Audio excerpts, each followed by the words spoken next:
conferences are going to truly break from the NCAA. They might continue to like write their own laws behind closed doors and legislate themselves and govern themselves and do all this. But they need the NCAA for a few things, one of which is to take all the bad publicity, much like Roger Goodell does in the NFL. But I do think what's interesting, and I'm not saying that like I've covered college football nationally for market leaders my entire career, and I'm not trying to like I'm not trying to like toot my own horn here, but I'm trying to say that I'm not an SEC guy. Jim Delaney, the former commissioner for the Big Ten, was the smartest human in the history of college athletics. Yeah. And I think he is missed right now. He is the guy that needs to be standing alongside Sankey. And if we had Greg Sankey and Jim Delaney standing next to each other, I guarantee you last year's issues don't happen. And I guarantee you all the crap of this summer doesn't happen either. We're just missing people in college football that have any ability to lead other than Greg Sankey. It's fallen to him, and he's incredibly capable. But it's not because he's an SEC guy. It's because there's a new commissioner in the ACC, a new commissioner in the Big Ten, and a new commissioner in the Pac-12. They're just new people. They're not Jim Delaney, who would have done a great job. John Swofford in the ACC would have been great. He did a pretty good job last year. So I don't know. It's just I would vote for Greg Sankey. That's all I know. Well, every once in a while that fire gets sparked and it starts to burn of, okay, who should be the commissioner of college football? I mean, 100%, 100% it should be Greg Sankey right now. Now, will the SEC ever have the foresight, or would somebody step up and say, we're going to have a commissioner of college football, a commissioner of college basketball? I don't know. Maybe this organization is so much in transition that it does become desperate to actually try some of these things that all of us have talked about for years. But undoubtedly, if you're a fan of an SEC program, you have the right guy and the guy that you want who is running the show. And like I said, 100%. when we hear coaches and people speak, you can just kind of laugh. But the Greg Sankey stuff, absolutely, especially when he ends by saying that the 450-page NCAA rule book has never been less relevant than it is today as his final remark. Yeah, absolutely. He came out with his guns blazing. Yeah, there's no question. Like, listen, we'll get to Josh Heupel obviously today on the show, and again, he said a lot of things, said a lot of words, just like Shane Beamer yesterday in his first ever press conference. But again, Josh Heupel, I almost don't like he could have said something stupid. Like I think wasn't it Derek Mason that said like, hey, we're going to compete for SEC East championships in his first year as the Vanderbilt head coach in Hoover? Wasn't that Derek Mason that said that? And I don't mean disrespect to Derek Mason. I think he's a wonderful guy, but obviously a very tough job at Vanderbilt. Now he's at Auburn, and we wish him well. But I'm pretty sure he went to the podium and in his opening statement said, we're going to compete for SEC East championships. And Butch Jones, of course, is Butch Jones. We've seen all the stuff Butch Jones has said in press conferences. And Jeremy Pruitt is a guy who was clearly not qualified to be a head football coach or speak like a head football coach. And I think just having Josh Heupel, again, nothing that he said is going to indicate to us whether or not he's going to win anything. None of us know officially whether or not he's going to win anything. I have my own personal doubts about him being the guy to return Tennessee to championship level football. I don't think he is, but I think he's the perfect guy for the transition to that next guy. But at least today you watched a coach and you had confidence that he knows what he's doing, that he is a professional adult college football coach. And that is not what they have had in Knoxville for at least 3 years, if not longer. And that is still a giant step in the right direction with the right AD and the right chancellor and the right people in charge. It does feel like all of that stuff is starting to line up. Who knows when that translates into wins? I don't know. And Heupel even talked about that some today, about having synergy from the top down and what that would mean. And it's funny because Chris Lowe for years was our guest on 3HL, and he's still a regular guest on 3HL. And he always talked about the instability with the coaches. And he said, look, if there's no stability at the top with chancellors and with presidents and with things like that, I mean, it's hard to have stability down the line. And I worked in university. I worked in athletics. I was a college athletic administrator. And I certainly believe that. We had synergy from the top down at our school. And there were, Hugh Freeze got hired. Then he left. Then Gus Malzahn got hired. Then he left. Then Brian Harsin got hired. And then he left. And then Blake Anderson got hired and was there for 7-8 years and provided stability to the program. But there was synergy from the top to the bottom, and they always seem to weather every storm. So Heupel talked about that same synergy that you alluded to, and that it is there. And if you're a Vol fan, to me, that's exciting. If Dondi and Randy and everybody are all on the same page, that dribbles down to everything, the engineering department and chemistry lab and football and basketball and baseball and everything else.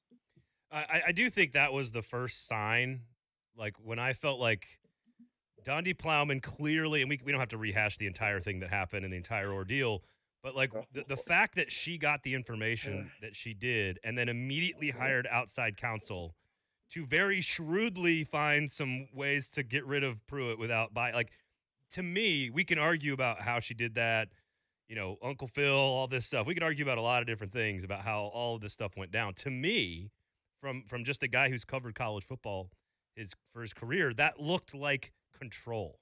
It looked like a plan orchestrated, laid out plan of attack to run an organization with maturity and control. And then she went out and hired a professional athletic director who has clearly the ability to manage people and run a giant department with experience. Unlike Philip Fulmer is a wonderful football coach and will go down historically as one of the greatest football coaches in Tennessee history. He was a terrible athletic director hire. It's not that insulting to him. His ego is fine, but he was not the guy ever for the job. And now you have a guy, it appears from the top down, you have a professional in each one of these positions. And that is something Tennessee has not had in years. Years it hasn't happened. And I think it doesn't mean Heupel's going to win games. Yeah. But it means he's in a position to try to win games. And that's something that's also something you couldn't say about Tennessee for maybe 10 or 12 or 15 years. Who knows? Well, you can tweet us anytime during the show at Blaine and Mickey, and there'll be times we got Jimmy Hines who's coming up next, and we can get into the stuff that Josh Heupel said with Jimmy Hines. He's been there and done that, seen a few UT coaches come and go himself. We can get into all this with Jimmy, but I'm curious. Again, anytime we're just talking, you can even call 615-737-1045. If you are a Vols fan, you've heard Josh Heupel. He got up there in front of the football world, which is what you're doing at SEC Media Days. You heard the stuff that he said. You've heard him locally a few times. Maybe you met him at Calhoun's and you shook his hand. He's the fifth head coach since Fulmer. Does he feel different than the rest of them to you? Like, do you just exponentially feel better right now than you did after Butch, after Pruitt, after Dooley, after Kiffin?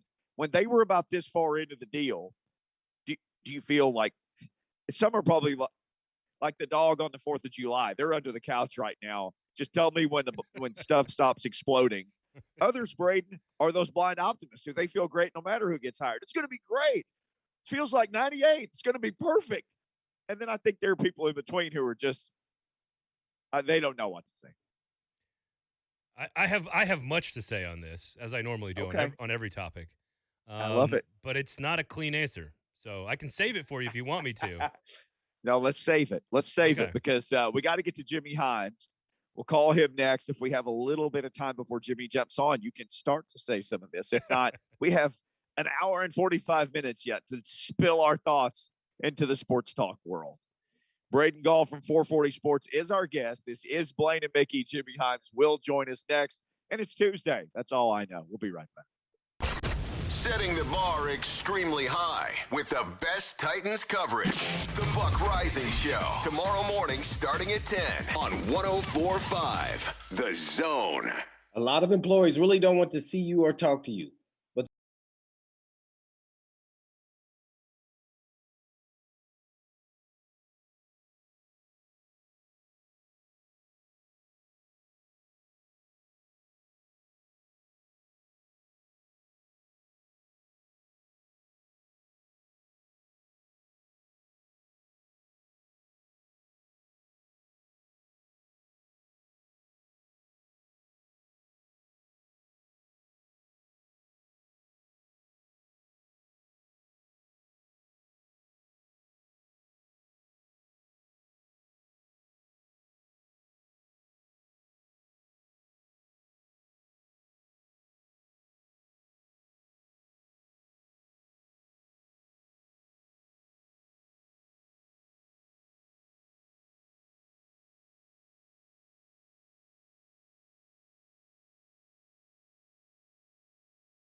including an appearance today from Josh Heupel. Took the podium this morning, spoke about a variety of topics that we will get to all throughout the show today. Jimmy Hyams was set to join us, but apparently there's some like top secret Heupel media availability that's brewing. And so Jimmy called Lucas and let him know, I don't know how available I am for the next few minutes. So we set him free. You know, they say if you love something, you set it free. We love Jimmy Hyams, so we set him free, at least for this next segment. And so we will handle it ourselves. We hope to hear from Jimmy later in the hour. Yeah, Jimmy, we love Jimmy. Jimmy's great. And this is what happens in Hoover. You have to understand, like, there's a bunch of people sitting around waiting, just like desperate to get like 4 minutes with a guy. And then you're just standing there in a room, probably in a ballroom, probably with 12 other people. And then, an SID walks by and says, oh, he's waiting to go in here. Okay, you've got 2.5 minutes, go. And people don't realize this is it's not as much today with the COVID stuff and the protocols, and it's been thinned down a little bit. But at its peak 2 years ago, 14, 15, 1,600 people credentialed. This used to be 100 people on a plane flying around the SEC from town to town to like sit with these coaches for hours and drink beer with them. And like that's what journalism used to be. And now it's now it's all right, you're going to get a half a minute with Velus Jones to find out everything there is to know about this young man. Go. That's what you get. My greatest moment as a journalist happened at the SEC spring meetings, which because of COVID has essentially been wiped out. And there's all this talk about will they revamp the SEC schedule, and that's a topic that we certainly want to get to. If not today, this week we'll get to it because it's fascinating stuff about how that might all change. And you may flush some tradition down the toilet, which will certainly piss some people off. But my greatest moment was at one of these SEC spring meetings. And I'm standing there with Brent Doherty, and Gus Malzahn is the coach at Auburn, and we're waiting on him to get off an elevator because everybody knows he's got to come down and walk to a room and speak. So we're waiting on the elevator, outside the elevator. And so everybody is there. If you follow college football on Twitter, every name that you know who writes for anything that you follow, they were all standing right next to the elevator. And I told Brent, I said, if Gus sees me, he'll come to me first. And he's like, okay, man. Okay. But I said, we don't. So you big timed him. I said, we don't need to jostle for position. No, he won't see me if I mix in all these people. Let me get back because Gus is tall. When he gets off the elevator, I want to be the first thing he sees. So we lined it all up like two technicians, like two contractors trying to get in this line of sight. Dude, the ding. And the door opens, and Gus walks right through those guys like the Red Sea. And one of them said, like Dennis Dodds or somebody who's important said, and I'm not throwing Dennis under the bus, but he was there. No, he's not that important. It's fine. One of those guys was like, Gus, can we get a minute? And this is a real thing that happened on Earth at this particular time. He goes, sorry, guys, not until I talk to Mickey Ryan. And those. Somebody said, and that scrum of people, who the F is Mickey Ryan? The only thing better is if you had recorded it. Like, that would be amazing. Oh, and he came over there, and, dude, he talked to us for a long, long time. And it was like, how's your mama and them and that kind of stuff. And he did this amazing interview with us. And I remember turning around, and I said, probably need to get to those other guys. He's like, they'll be okay. And we turn around, all those people are looking at us like, who are these two guys and why is he talking to them? All that to say, that dude was loyal as anything to me.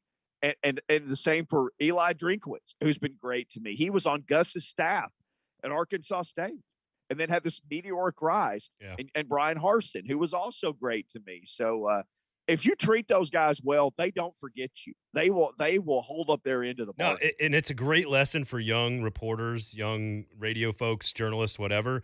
And we said this yesterday, go where the people aren't. Go cover like the Conference USA media days because all those guys are eventually going to be head coaches at the Power 5 level. So again, that's a little inside baseball here, but like, again, go where people are not. That is where you can always find interesting stories to tell people. You don't always have to, crowd around Nick Saban and just Try to find out what Nick Saban's saying. We all know what Nick Saban is going to say.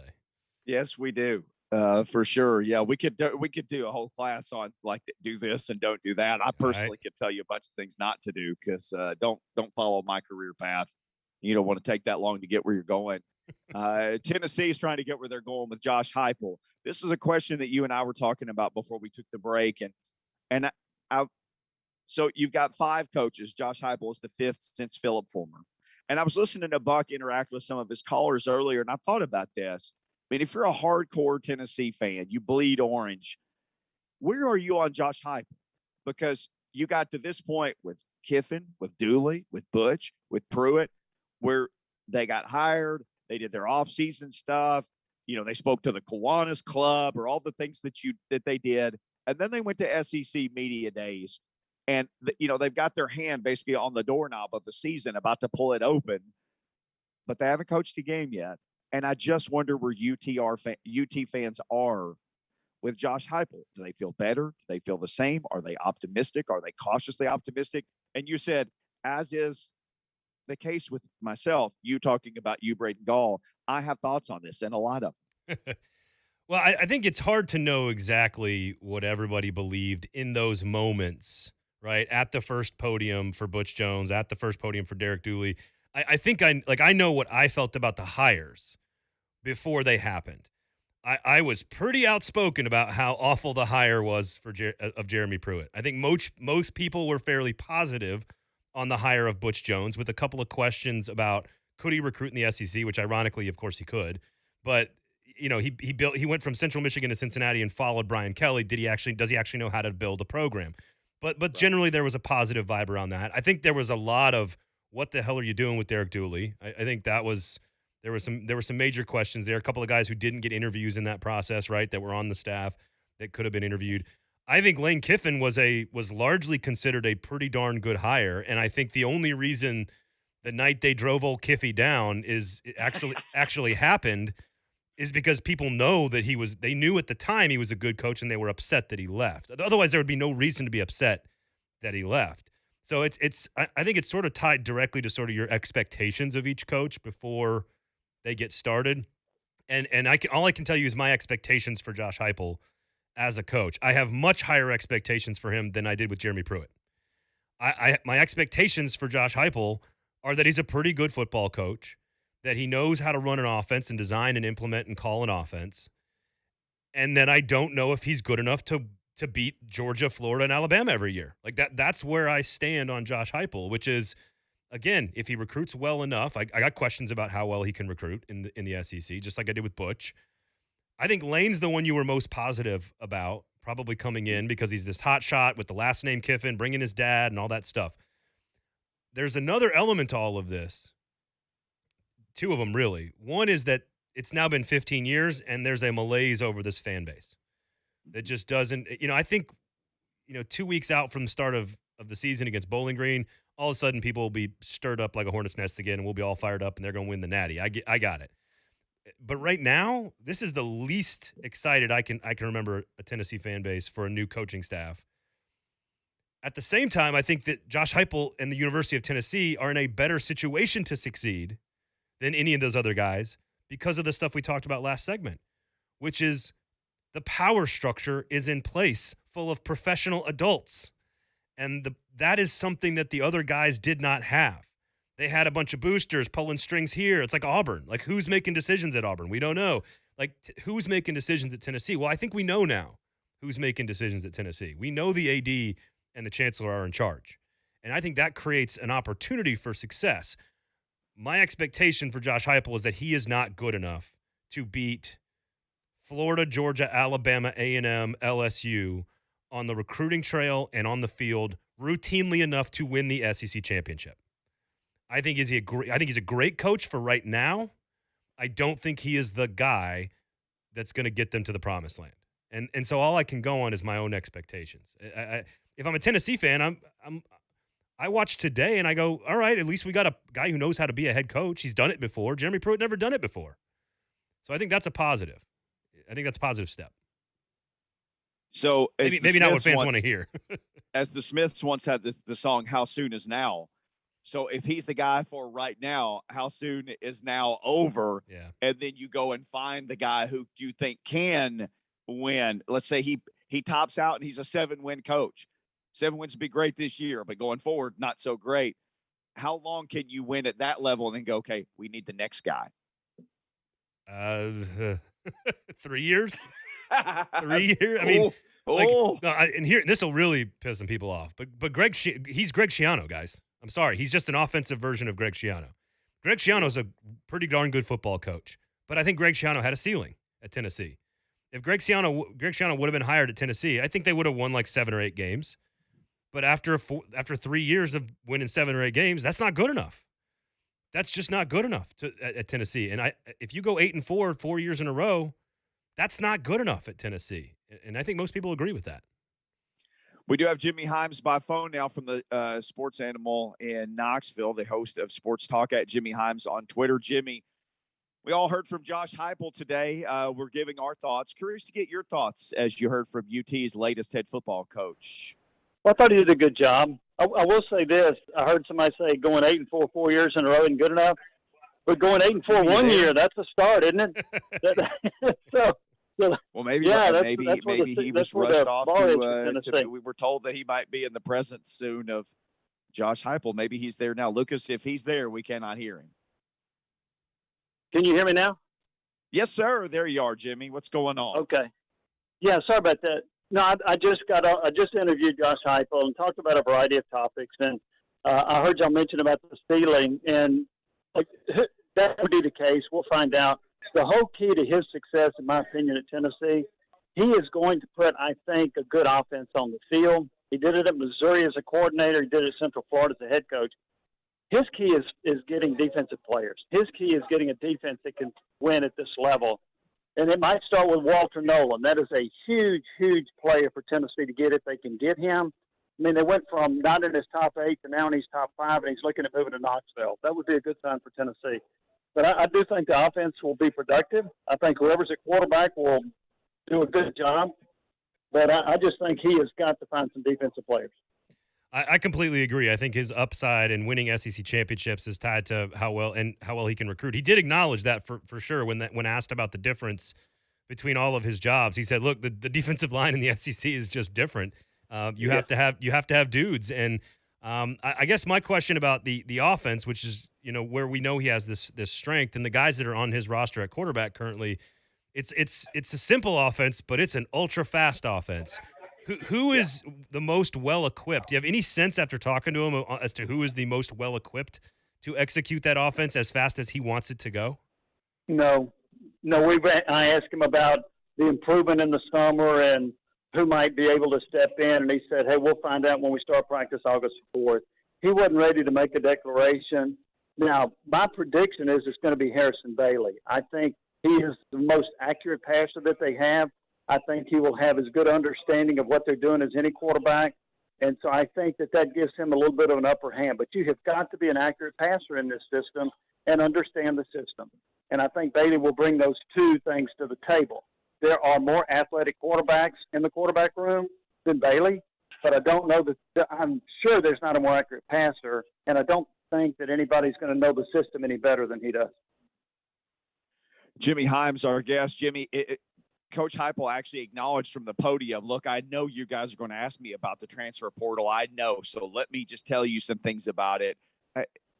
And he quickly pointed out a lot of people transferred before I got here, before I had the chance to really take the reins as head coach. Right. We know the story of who is gone. How confident are you in some real help from some of these guys coming in? I think he's going to get help from several. Now, one of them could be Joe Milton, even though I think Bailey's going to be the starter, but Milton could be a guy. I think they're going to get help from one of the receivers, Devontae Payton, coming in from Mississippi State. I think they're going to get help from the Juwan Mitchell from Texas. He led Texas in tackling. I think he can come in and help Tennessee. I think Chase McGrath, the kicker from Southern Cal, will probably win the job. I think Tremblay on the defensive line could end up helping him. I think the majority of these guys that came in as transfers are going to help them and help them right away. And by golly, they need it. You mentioned defensive players and recruiting, and certainly you already mentioned a player there. He's built a staff that has some ties. He's recruited both the state of Florida and, of course, as a coordinator in the SEC. So there are plenty of ties there. Do you think he's done enough to this point to build relationships inside that Tennessee radius, the state of Tennessee, and then around the areas to sort of make waves in recruiting over the next 2 years? Yes, and I'll tell you why. I know the story where he went to see a particular coach that typically has some good players. So he went to see the coach, and the coach said, I'm not sure why you're here. I don't have anybody that can play for you right now. He said, it's not about right now. It's about building relationships and then looking for players down the road. I think the coaches appreciated it. I do think there's some coaches that don't necessarily like it when the head coach of Tennessee shows up only when he's got a prospect. That's not what Heupel's doing. He's building that relationship from the ground floor. He's building it whether or not you have a great player or not. And I think that is going to help him in the long run recruit the state of Tennessee. With Jimmy Himes. Jimmy, is there anything new on the NCAA investigation or where they are? Because it seems like when we're all trying to guess what the record might be, and if they get to 6 wins in what bowl game, inevitably we get a tweet or somebody calls and says, well, guys, they may not even be able to go to a bowl game, so let's don't count our chickens yet. Where is any of that? The only thing new that I know is the attorneys are making a whole lot of money, and they're going to run up a tab over $700,000 right now and maybe get $1 million. That's all I know right now. I asked that directly of Heupel. Where is it? What do you know? He said, look, that's something that's handled by other people. I said, but you want to know, don't you? He said, well, yeah, I want to know, but there's nothing new that we could tell you. He said, there is no timetable to my knowledge about concluding the investigation and submitting a report to the NCAA.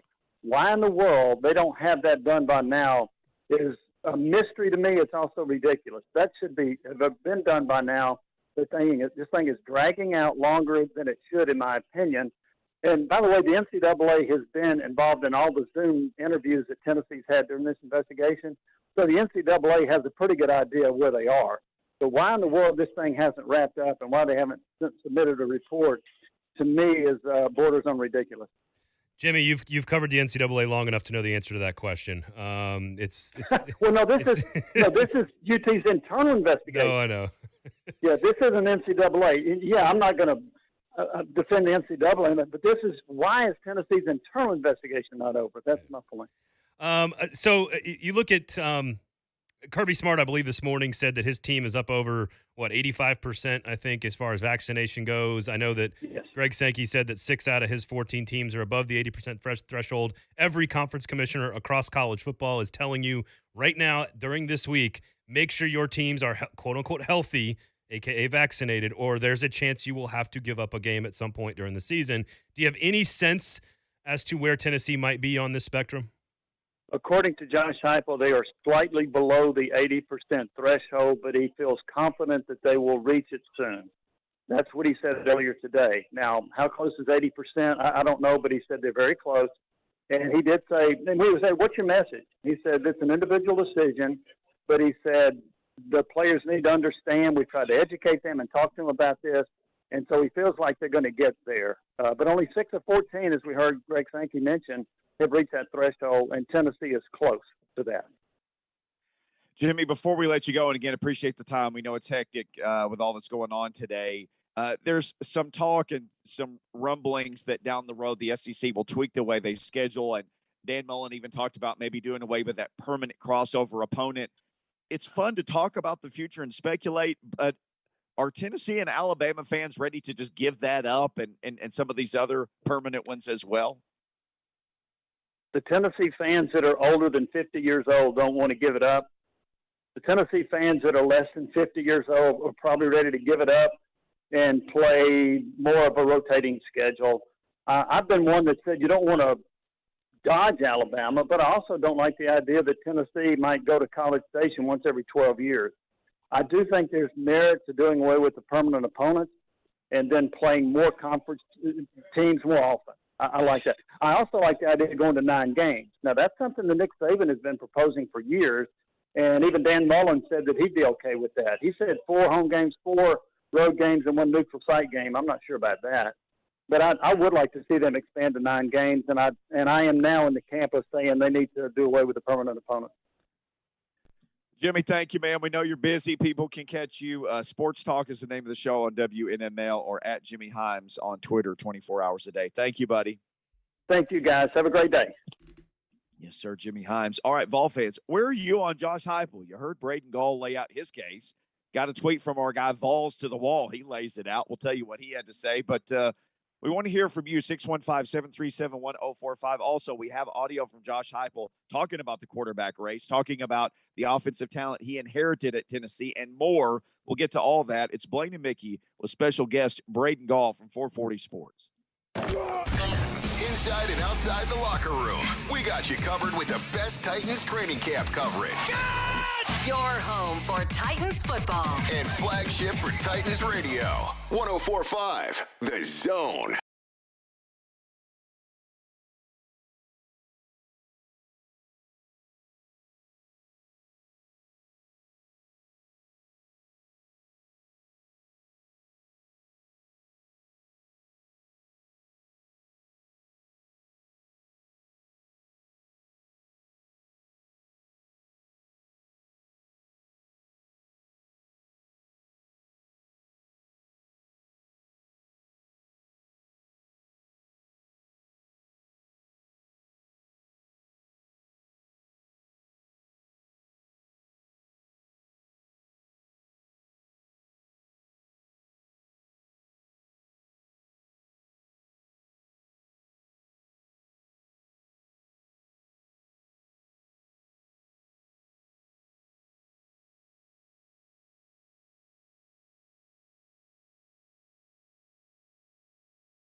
asked this question of UT Vols fans, and Braden gave a great explanation of where he is.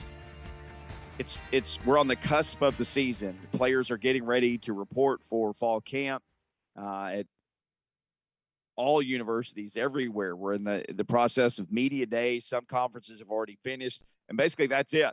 They finish talking, they go home, everybody packs their bags, and they go sequester themselves and begin the process of starting their football season. And my question for Vols fans today is this: how do you feel about Josh Heupel in comparison to the other four guys that have been in that same seat since Philip Fulmer left it as head coach all those years ago? Kiffin, Dooley, Butch, Pruitt, and now Josh Heupel, as you pointed out, Braden, and others have as well. Certainly Pruitt not being the most articulate guy, and I mean, I would say that if he were sitting here, I'm not speaking ill of Jeremy Pruitt, not the most articulate guy, just having some guy who gets up there and articulates himself, that is a difference in itself for Josh Heupel.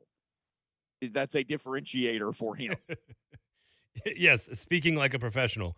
Not exactly setting the bar super high, but again, it's no different than with Danny White, right? Like when he got up at his press conference, like he just sounds like a professional.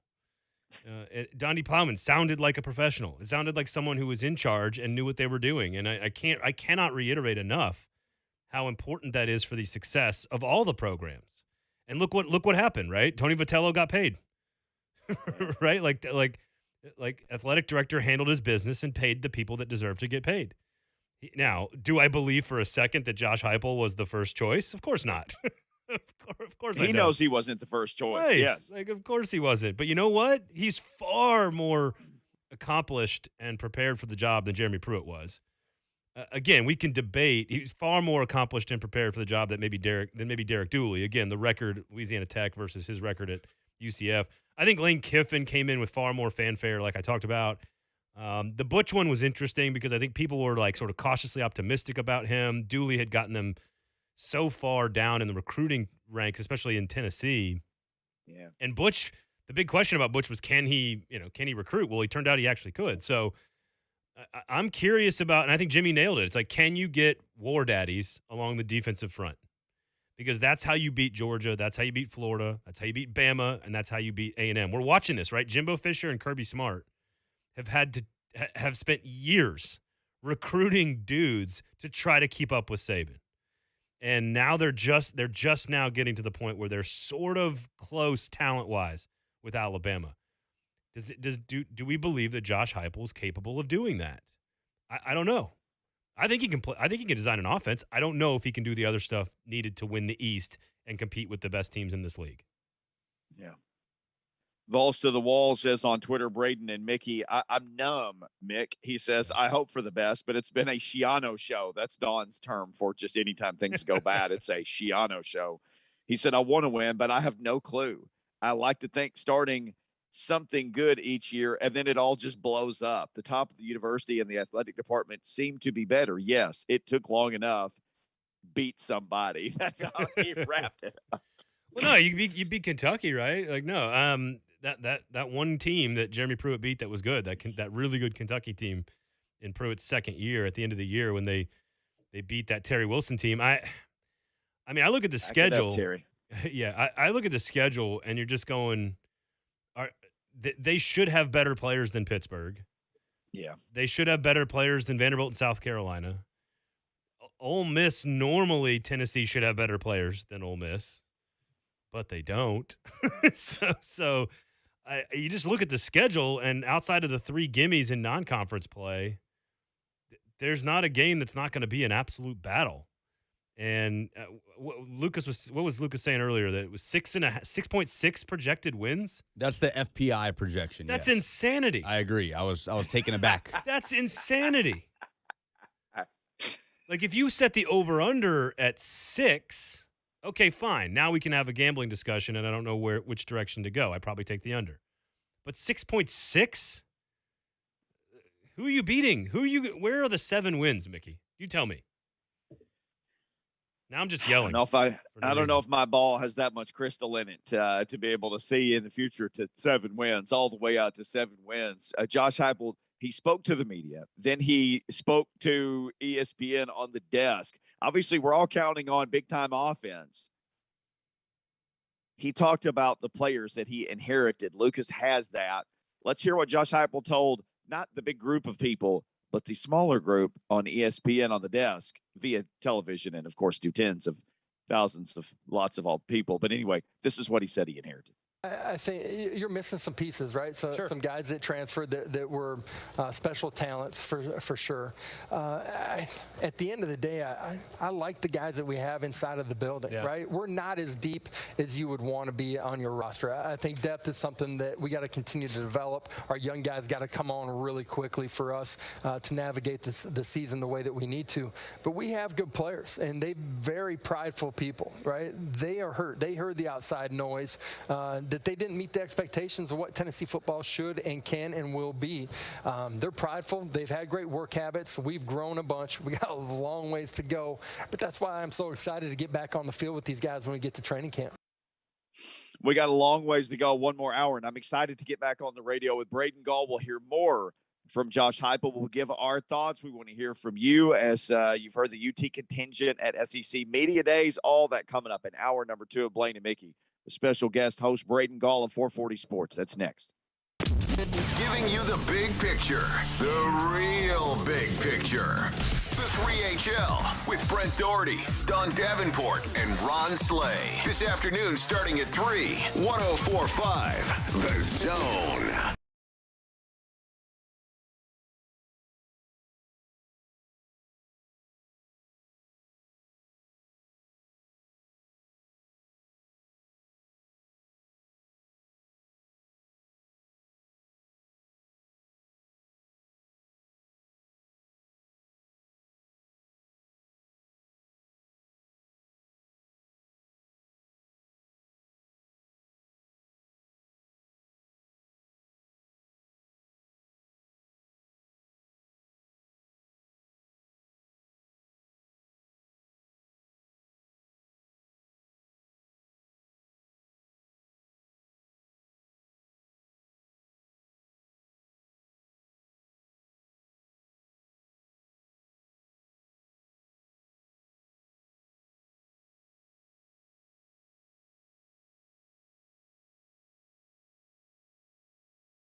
440 Sports hanging out again today. Got great feedback yesterday, and I know you guys are enjoying hearing Braden again today, and you can tomorrow and the next day as well with Blaine getting some well-deserved time off. Always happy to have Braden with us.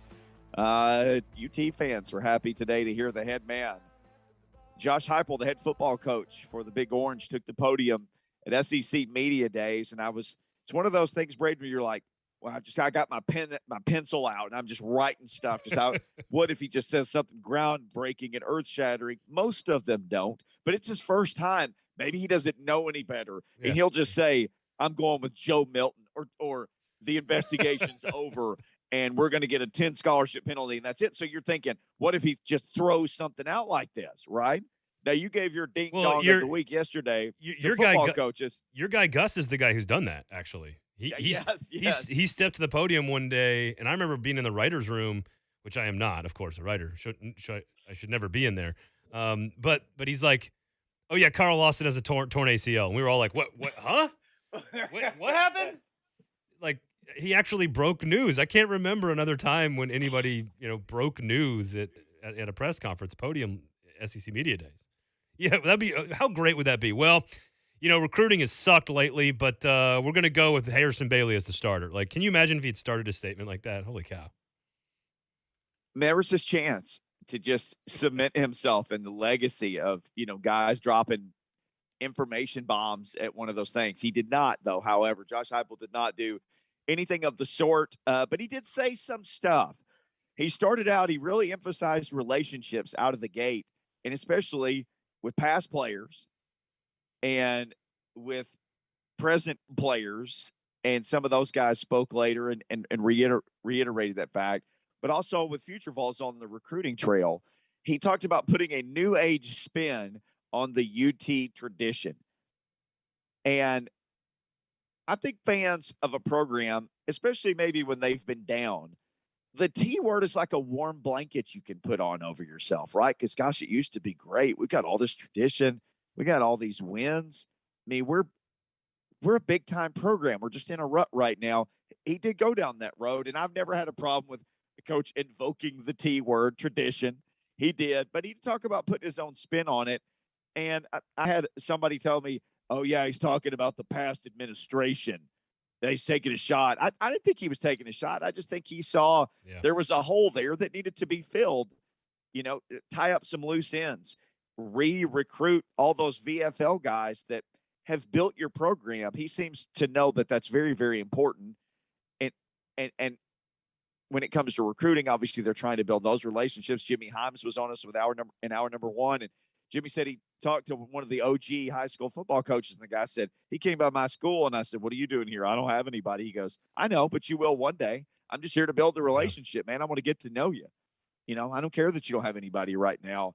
So there is some practice to what he is preaching going on already. Yeah, I think that's a great anecdote from Jimmy, actually, just to show, all right, Josh Heupel is viewing this thing holistically, right? And I think that's, he's not a guy who has so many deep ties to the university that he can just like flip up his, just open up his phone and like call a bunch of former teammates and a bunch of former, VFL. Like he's going to have to work to sort of introduce himself to all of those different circles.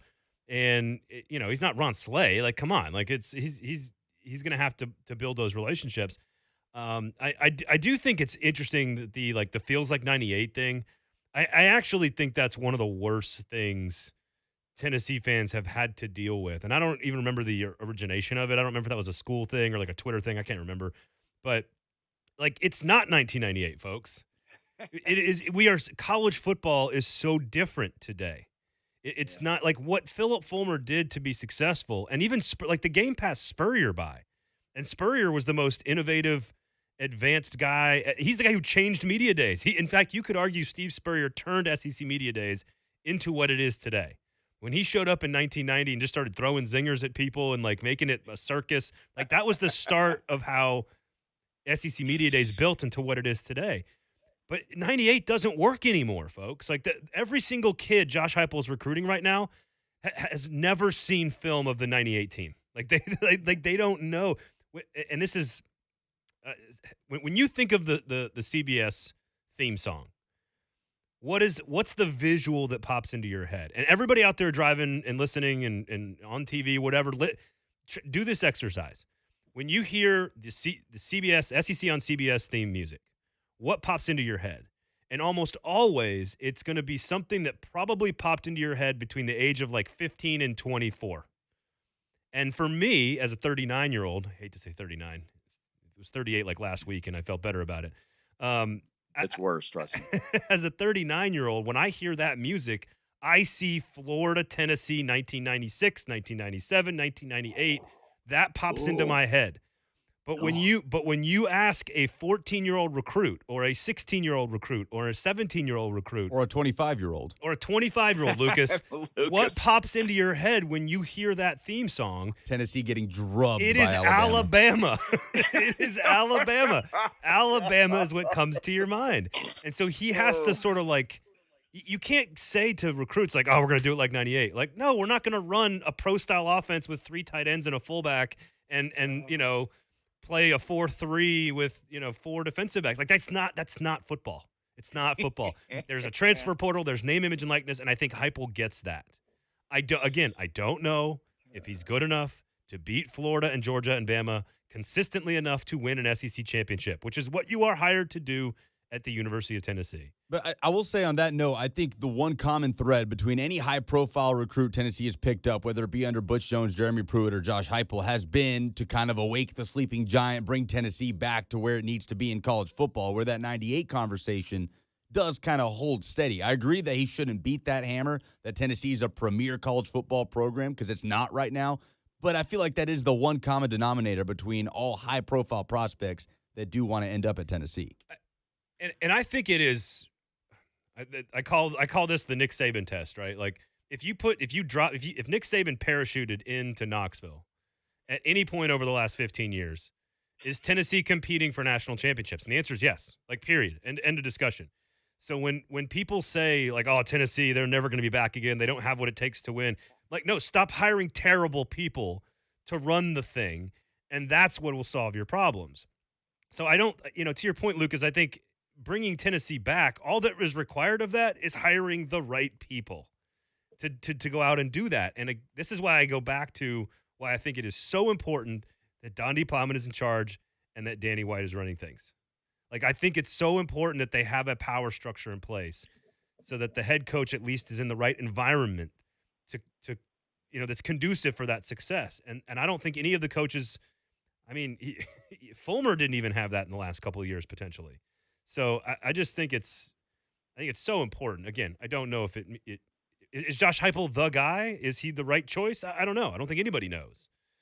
Odd statistics say the answer is no, but that's just a guess. I mean, you never know when you find the next Kirby Smart or the next Dan Mullen or the next, whoever, Nick Saban. You just don't know. I've said this for years. One of the hardest parts about being a Tennessee fan is they have every possible resource that you need to be successful. They have all the money in the world. They have all the fan base in the world. They have the blind devotion of the majority of an entire state of people. There's no Auburn or anybody to I'm just saying that, or Washington State. There's nobody to really draw fans away from you. You're the only game in town. So what's hurt your program is essentially just bad management. It's just been poor management. Like you said, bad hires. You just hired one bad person after the other. And the thing about Tennessee is you've got so much money, you could make those people disappear. Okay, it's not working. not literally. Okay, it's not working. Okay, here's 11 million. Right, okay, right. It's not working. Wait a second, you cheated. Here's nothing. We'll see you in court. But they've had the wherewithal to get rid of all of these people. We're going to pay Kevin Steele $2 million to not do a single thing. Boy, that's great work if you can get it. The man of steel. No kidding. Man, No, you're 100% right. No college football program is immune to poor decision making. Look at Texas.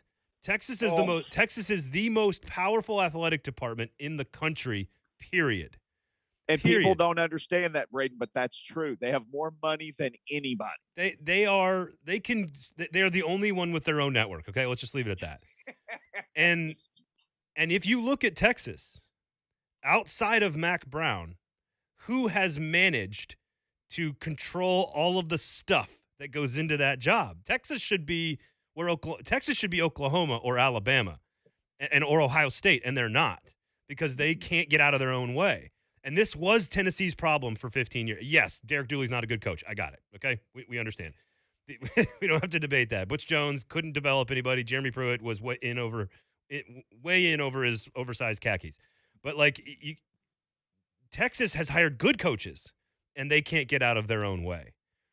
So again, I know I'm a broken record on this with Tennessee, but the reason for optimism is not necessarily that you believe Josh Heupel is going to beat Georgia every year. Like, you can think that if you want to be a homer, and that's fine. Maybe he can. Maybe I'm dead wrong, and I'll put my hand up and say, hey, I was dead wrong. He's beating Georgia every year, whatever. That'd be amazing to be wrong about that. It seems far-fetched. It seems hard to. He's got a 6-year head start, and he's got the best players in the East. Dan Mullen's the best offensive mind in the country, maybe. Like, Nick Saban's the greatest coach in the history of the universe. This is an uphill battle, okay? This is an uphill battle. So, it's a broken record, but having the right infrastructure in place behind him is going to give him the best chance to succeed, and that is where I am the most optimistic about Tennessee football. And I know I've said it like 5 times now on the show, but that is just that. You ask me how I feel, that's how I feel. I don't know how to feel about Josh Heupel. I don't know. Cautiously optimistic is not even the right word. It's like I'm just sort of we'll see. But the offense could be fun, so there's that.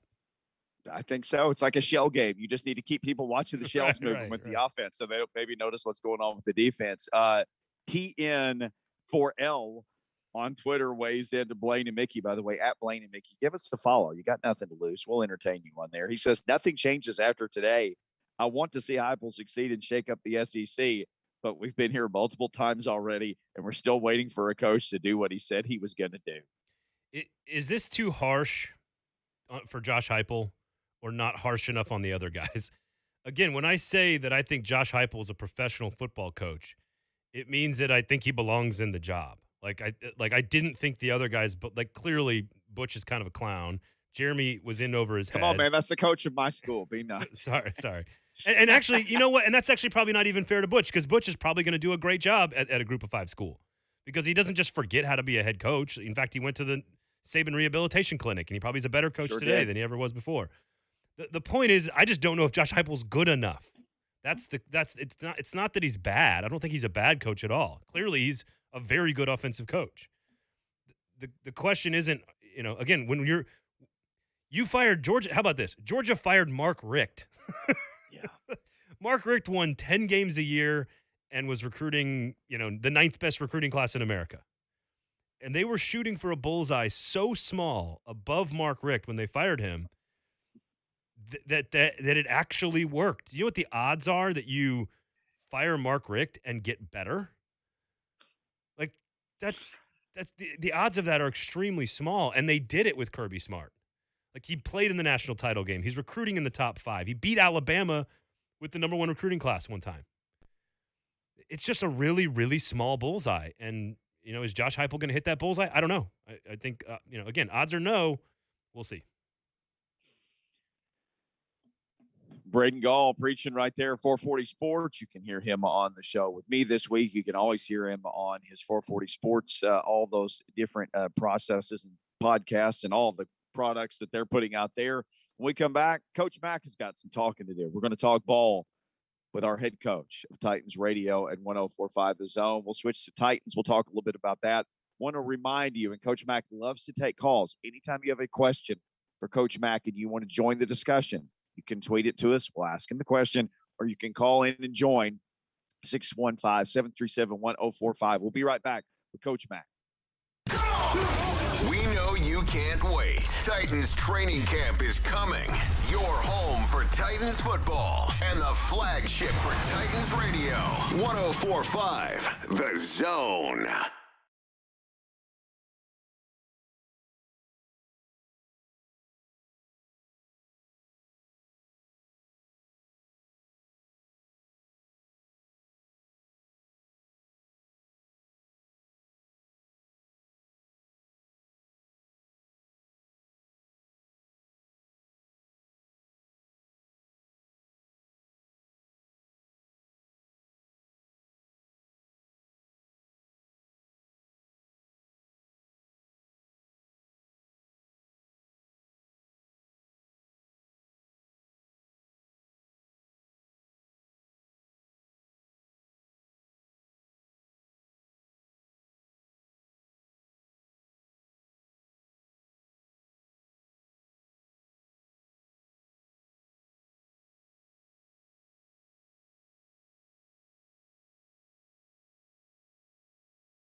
had water during practice, you were soft. And so you talk about cutting the grass. We used to love it when they cut the grass before practice, because that meant that you could expose some of those buried irrigation heads that they would spray the field with at night. That they'd recede into the ground. So we'd all put straws in our socks, and then we'd hide behind each other and try to suck water out of those because we couldn't have water at practice. The other thing that was amazing that you and Braden were talking about, Braden said he went to a town of 6,000 or 11,000 people, and they had a 6,000 seat football stadium, and you had some similar stories. Well, yeah, they take it seriously. No, that's just what it is. I mean, that's, growing up out there, that Friday Night Lights area that I did. I mean, we'd scrimmage those Odessa teams, and we'd all of that stuff is real, and that's just the way you grew up. And when you had a Friday night football game at an away game, especially in West Texas, you had your bus, and of course we had a lot of oil money out there, so we didn't travel yellow bus. We had a decked out bus like the country stars travel on. Oh. I mean, we had stereo leather seats, tiger painted on the side. I mean, and so and we would we'd be riding on that thing, and there'd be a string of cars behind us. Best time to rob anything out of one of those West Texas towns is if they were at an away game. Friday night. Odessa Permium. Odessa Permium, man. It's funny, like the high school, and this now it's just us telling stories. The high school that is in the very first scene of the television show Friday Night Lights is actually my high school from Austin, Texas. It's Westlake. Yeah, but they changed it. Yeah, Westlake is a famous high school down there because they were talking about it. Braden, they put out some really, really good players. A great, they've been state champions several times. It's a real deal. No, it's insane. It was actually the opposite, Mickey. It's a 6,000 person town that turns into an 11,000 person town on Friday night. It doubles in size on Friday nights. And this one town I went to is like in between Waco and Houston, so it's it's middle of nowhere. But like you'd walk through the library, Mac, and it'd be asbestos roofing and like old Apple II computers and stuff and in the library, and then you'd walk back to the football facility to go scout a player, and it's 12-foot high sliding glass stain, like tinted windows with like $400,000 worth of workout equipment. You're like, wait a second, are our priorities straight here? I'm not sure. Well, you're straight if you're in Texas, I promise you that. Because everybody's good with it. I mean, we had great facilities. Of course, we had oil money out there where I was. We had great facilities. My roommate in college at TCU was Tookie Berry, who was the middle linebacker of that Odessa Permian team. And there you go. So look, we can tell Texas high school football stories forever here. And it was great to get back. Of course, once I got back, and when they know I'm in town, then I'm always meeting with coaches, and coaches from those other small towns come in, and we always have a clinic, and it's cool. Had a bunch of barbecue from a converted car dealership. Man, I got hungry just hearing you talk about it, Coach. You got Whataburger down there and people barbecuing all kinds of stuff. Football's number one. Brisket. I mean, it sounds like a pretty darn nice place, Texas, to me. Yeah, well, no, you and my brother would get along great because that's Whataburger. Whataburger is like going to any type of mansion to eat. Whataburger to him is the best in the world. Every time we would be out, he'd say, "You want to stop at Whataburger?" I said, "Of course." Yeah, I need to hook up with that guy and just make a road trip through Texas. I think we'd enjoy it. Coach Dave McGinnis, our guest. He's brought to you by Farm Bureau Health Plans. Need great health care coverage and affordable price. Well, guess what? You can let Farm Bureau Health Plans coach you through it. They got you covered. He joins Braden Gall and me. Coach, what are people doing right now, players, veterans? We've talked a lot about the rookies. We've talked a lot about the new guys. We've talked a lot about the new coaching staff. They're all going, the injured guys are going through mental reps. We got all that. Taylor Lewan's going through rehab.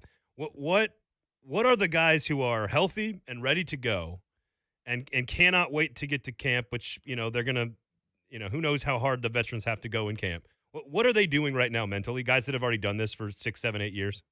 Well, they're getting ready because, I mean, you've always got to be ready. I mean, and they're going to work hard in camp because that's part of them getting tuned up. Now, how long they have to work, that's according to the load management that the coaches want to put on them. And it's changed dramatically through the years. But I mean, they've got to get ready. You've got to be sharp because look, there's always somebody looking to take your job in the National Football League. There's just too many of them coming up. Every day is an interview in the National Football League. So they're getting ready. The thing as a coach, that you just want them to come in because basically that first day, of everybody that shows up, the first time you show up for a real practice, I mean, that's the most healthy, hopefully everybody is. The thing you hate to see is just like what you saw happen out in LA, just with Cam Akers, the thing that has just happened with him as to where he was working out and he ruptured his Achilles. So all of a sudden, that's their starting running back that they were counting on this year and this close to camp. Well, now he's done for the year. Those are the types of thing that keeps coaches up at night, where you are consistent. And he wasn't doing anything other than just working out, just getting ready for camp. And Cam Akers is a fine player. And that his body was in shape. And so those are the types of things that keep coaches a little bit on edge right now, just getting ready. But the vets, and the one thing about being a vet, Braden, they know what to expect. And in knowing what to expect 6 months ago, they already knew how to start to get ready for what's getting ready to happen. What about rookies, Coach? They get a few extra days. They report on the 25th. Veterans report on the 27th. There may be some injured guys and some others that get to come in as well a little bit early. What do you get from those rookies in those three extra days? Well, look, any amount of time you can get in the classroom or on the grass with the rookies is invaluable. Because the difference, I don't care how big a Power 5 school you come from. I don't care how accomplished you were at whatever university you attended. It doesn't matter to me, the division, the size. The leap to the National Football League is a different world. It's a different world mentally. It's a different world physically. And it's a different world stress-wise. Jeff Fisher, I remember, talked about this all the time, guys making that jump from year one to year two. The Titans really need to count on a bunch of these guys that are year two guys, Christian Fulton and Darrington Evans and Rel Murchison, a bunch of those guys who didn't get any kind of offseason last year, Coach. That alone should help make these guys better, much less that Jeff Fisher jump that he always talked about. Well, that's big that you bring that up, that those guys are basically really, still rookies, because that they missed was critical to their development. I mean, it really was. I mean, just take it and look back at Nate Davis. Look how much he missed early, and then look at the incremental improvements that he made once he was able to start with it. Well, these guys never really got to get both feet on the ground and get all their cleats in the ground because they got injured. They got injured without that time, preseason, and that was huge. So you're right, and it's a big season for especially two of those guys you mentioned, in Fulton and Evans. Those guys need to contribute this year. They need to contribute significantly this year because there are roles for them on this team that are very important right now. I am fascinated by the decision-making process that defensive coordinators, and I'm sure you and I have even talked about this, Coach, but I'm fascinated by the picking of the poison, right? Like, which way do you want to die if you're a defensive coordinator playing this Titans offense? And I have always been of the assumption that you cannot give up the big chunk play. At every level of football, whether it's the NFL all the way down to the lowest levels, you can't give up the big chunk play, which means you've got to focus on A.J. Brown and Julio Jones. Am I wrong in that assumption for most defensive coordinators? That they're Braden, you're right. And we're talking about explosive plays, but explosive plays with this offense and the way that it's built and the way that it works when it's really ginning on all cylinders is this. It doesn't have to be an 80-yard throw to be an explosive play. It can be a 5-yard throw off a play action on a dig over the middle that can turn into a 50 and 60-yard play if you got the right type of receiver and you get the right pre-snap read against the coverage you're throwing against. And the double-edged sword for this offense for defensive coordinators is the run game is an explosive play too. The running back that we have back there, this dude can break explosive plays. I mean, he can not only just hammer you and wear you out. All the years I was a defensive coordinator, if I was facing a team that could run the ball as well as the Titans can, and they had a back, I would sometimes give in to some of those runs, trying to prevent the explosive plays through the air, knowing that they had a back that could dent me, but he couldn't crush me completely over the top and down the field. This running back can. So there is an issue. There is an issue there. But your premise about the explosive plays, is 100% right. It's the only way to score consistently in the National Football League is explosive plays, because defenses are too good to be able to grind the ball down the field. They're just, they're too good. They understand how to adjust play to play. They understand, how to counterpunch with what's going on. So you guard against explosive plays as a defensive coordinator. That's the biggest, one of the things you first put on your goal board is no explosives. If you can hold a team to no explosives defensively, you give yourself a chance. Dave McGinnis on with us, brought to you by Farm Bureau Health Plans. It's going to be really interesting to see Julio Jones. He was injured last year, but he looked great in the little bit of limited stuff that we saw with him. But should fans expect to see that guy, Coach, just come right out of the gate and he's involved in everything and he's taken all the reps and or no? Well, do you think it'll be a little bit more measured just based on what happened with him and his hamstring last year? Well, it'll be measured, but look, you've got a generational veteran player. He knows what he can do. He knows what his limitations are. He said it last year. He said, I tried to come back too early. From what he knew he wasn't 100% healthy last year with that. These guys know their bodies, especially these vets that are at that level.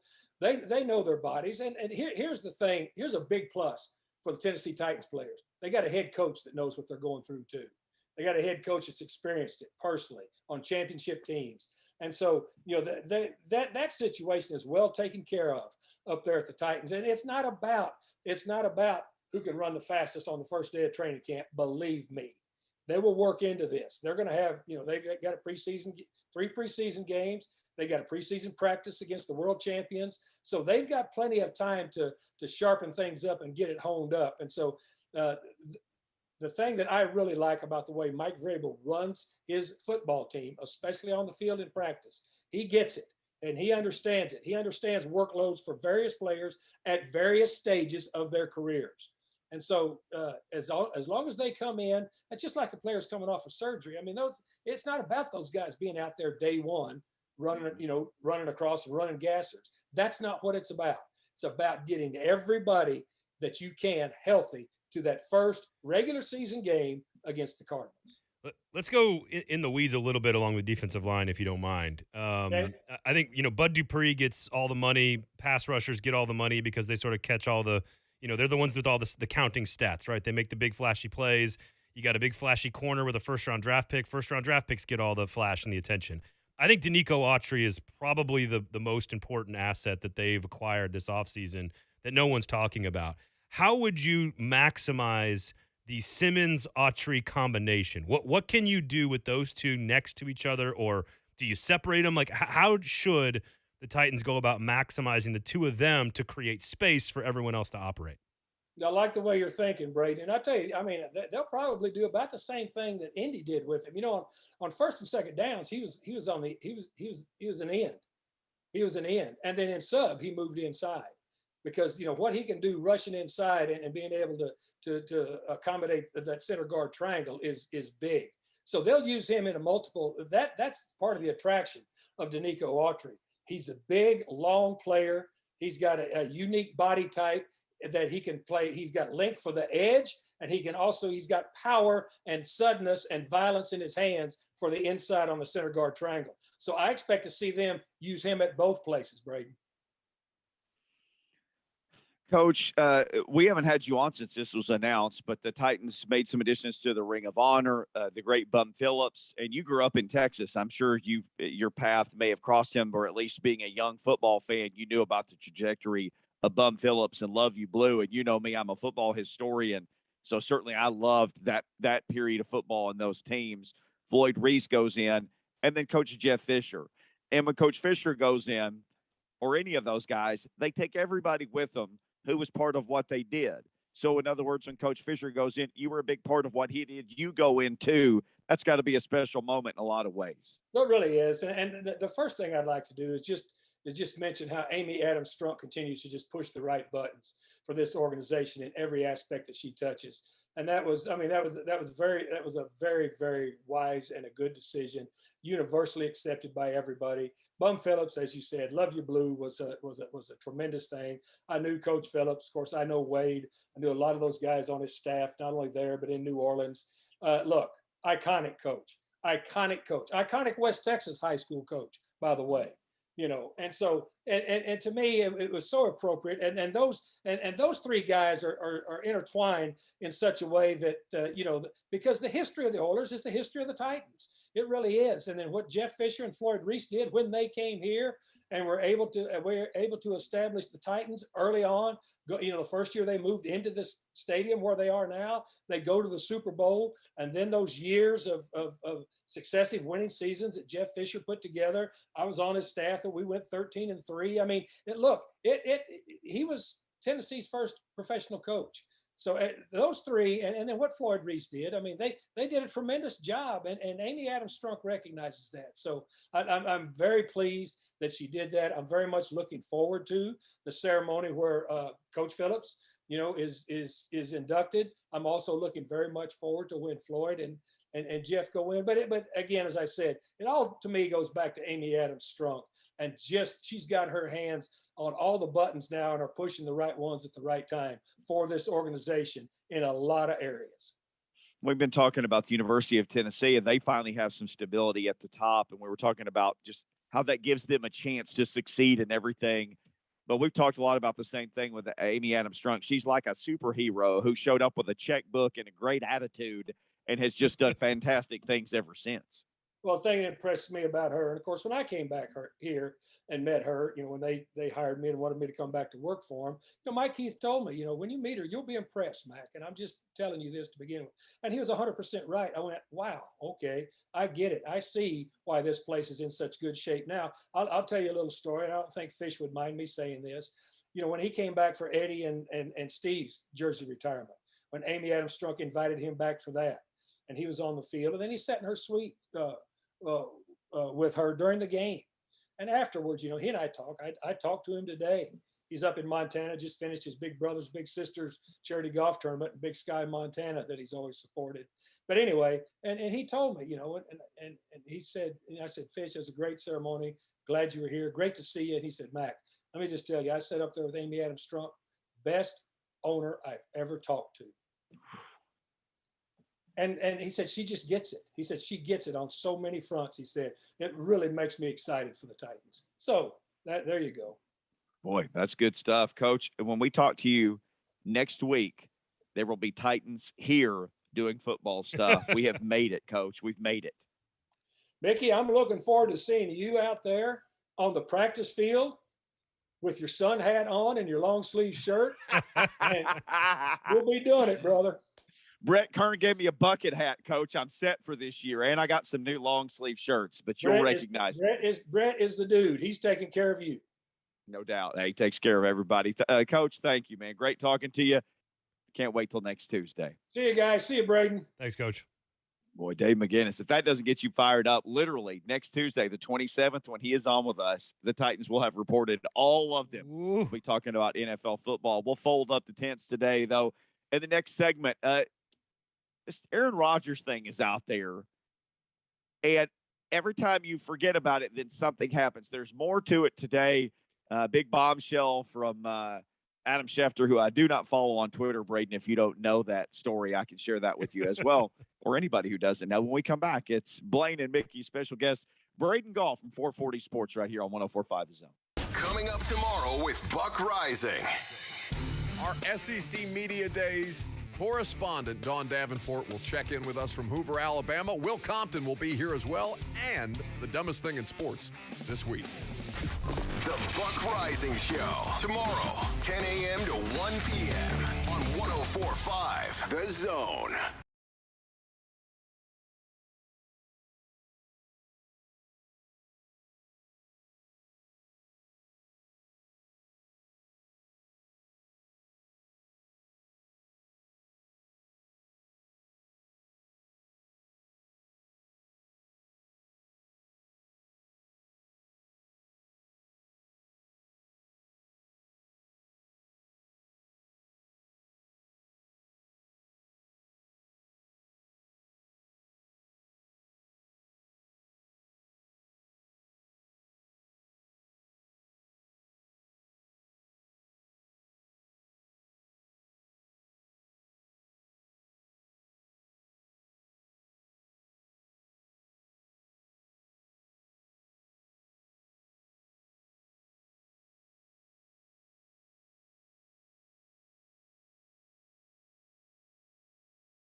440 Sports. You can check him out there.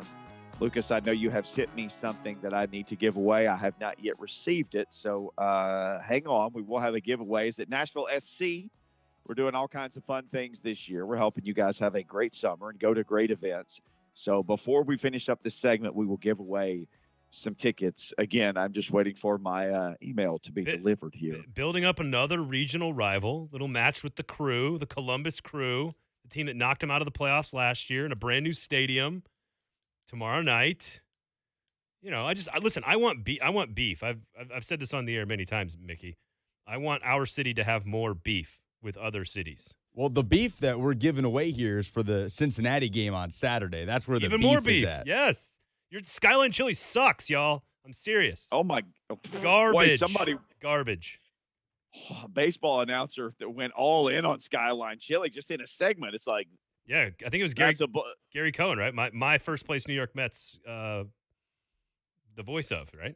Like a little bit outside that takes it to 1-2. Skyline Chili is garbage. And then they have like B-roll footage of it. He's like, they're putting that horrific chili gravy on it now and beans. And where's the cheese? It has to have 5 different things on it. Yeah, just terrible, awful. He just went. We have that. Okay, let's hear Cohen just completely undressing Skyline Chili here. Then we'll give away the tickets. Then we'll talk about Aaron Rodgers. This is the local delicacy known as Skyline Chili. The 5-way with the spaghetti and the beans and the cheese. 5-way. First, the disgusting chili gravy. And what do you put on the onions? Do you put some mustard or something on that? No, wait a second. After the onions comes the cheese, and that's what makes it the 5-way. Here we go. There's the cheese. They put like 10 tons of shredded cheese on there, and this is supposed to be food that you actually eat. Now, does the cheese melt, or is that Ronnie, have you ever had Skyline Chili? I have not. Is that Ron Darling? I would recommend not having it, or? Well, no. You need to try everything once. Okay. Right? All right. What doesn't kill you makes you stronger. Try it once, and then you'll never eat it again. Oh, Gary Cohen and Ron Darling, I believe, on the SNY broadcast, I believe. Is that right? Yeah, that was it. Just eviscerating. Those are my boys, baby. Those are my boys. This is something that you are supposed to eat. Oh, also, man. Don't tell me that Ron Darling, who's pitched in the majors, I don't know how long, like 15 years. I know it was forever ago. But don't tell me he's never heard of or seen Skyline Chili. Like, you can't be a National League pitcher and never have heard of Skyline Chili, I feel like. I think he was doing the Columbo thing where he's just playing dumb to get more out of Cohen. Just to make it even. Yeah, just like he's just leading Cohen straight into this deal. Oh, yeah. All right. So the guy who used to be their sideline reporter was Kevin Burkhardt, who's now like number 2 in the NFL. He was selling cars before that. Yeah, Burkhardt, man. Well, he's getting it done. He's a great announcer. Did I mention they're in first place yet, Mickey? Have I mentioned that? Have what? Have I mentioned they're in first place? Have I mentioned No, but there you go. You got that covered. Maybe twice. Taunting the entire soccer city. fans, you don't want to miss another history-making moment at Nissan Stadium. Be caller number 5 now. You can win tickets to see Nashville SC take on regional rival FC Cincinnati this Saturday at Nissan Stadium. Maybe they'll bring some of the chili in their coolers. Thanks to T-Mobile, the largest, fastest, and most reliable 5G network. They're doing this for you. 615-737-1045. Caller 5 wins those tickets and some chili gravy. I'm kidding. We don't have any of that to give away. Aaron Rodgers could have bought all the remaining chili gravy in the world. I know we only got about a minute and a half left.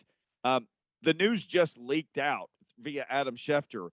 The Packers offered him a 2-year extension. It would have tied him to Green Bay for 5 more years. By the way, he's already 37. Would have made them the highest paid quarterback and player in football, and that he declined the offer. And Braden, I know this is tough. I'm throwing this to you with not much time left. To me, this is the Packers putting this out so they can tell their fans, we offered him the moon and he didn't want it. Yeah, this is all posturing. This is what's going to happen. The Packers are not going to trade Aaron Rodgers until next March. I've said it now for 3 months. They will trade him next March. They are fine with him sitting on his keister the entire season. Aaron Rodgers, I do not believe internally is capable of doing that.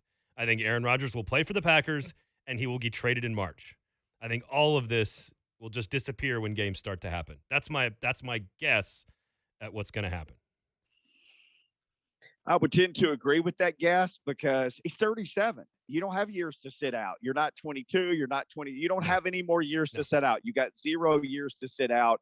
The Packers have a team around you that they feel like they can win, and they know they can't win with the guy who they drafted. They're going to have to find some way, even if Gutekunst or one of those guys says, I will not come near you all year.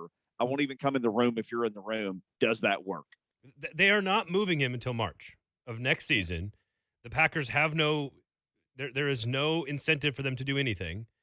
They're willing to play with Jordan Love if they have to. But guess what? Push will come to shove, and Rodgers will probably play. They'll probably be good, and then they'll trade him in March. You heard it here first. There you go. And that's the last thing you'll hear as you hear it first. 3HL coming up next. There is tons of great stuff because guess where they are? They are at SEC Media Days. Boots on the ground. You know what's going on? They're right there. They'll tell you everything. That's next, and we will see you tomorrow once again with Braden Gall, the 440 Sports. Peace out. See you on Hump Day, everybody.